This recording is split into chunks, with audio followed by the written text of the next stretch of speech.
తండ్రి చేస్తున్న ఒక అద్భుతమైన పని.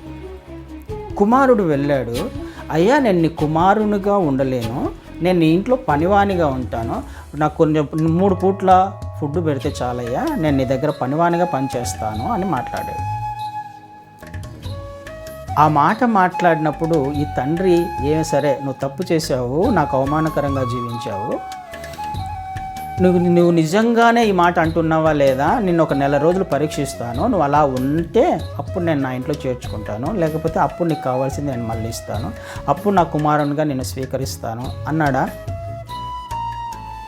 ఈ విషయమే అంటే అర్థం చేసుకోవడానికి ప్రయత్నం చేయాలి. మనం చాలామంది తప్పుడు అభిప్రాయాలు కలిగి ఉంటారు.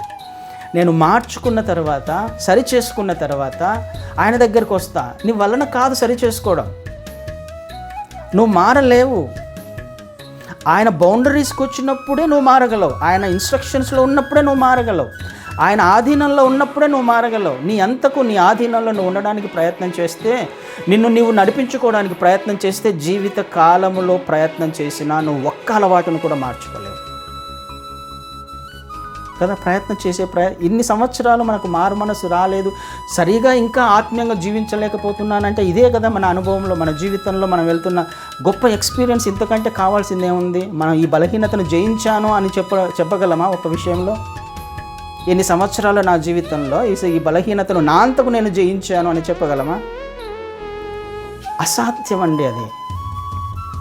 అందుకనే దేవుడు ఇక్కడ తండ్రి చేస్తున్న పని నువ్వు ఉండమని చెప్పట్లా, నువ్వు అలా జీవించిన తర్వాత నేను ఇంట్లోకి చేర్చుకుంటానని చెప్పట్లా, వెంటనే ఇంట్లో చేర్చుకుంటున్నాడు, వెంటనే కోల్పోయిన కుమారత్వాన్ని ఇస్తున్నాడు. ఏదైతే కోల్పోయాడో దానిని తిరిగి ఇస్తున్నాడు. ఇది తండ్రి యొక్క ప్రేమ.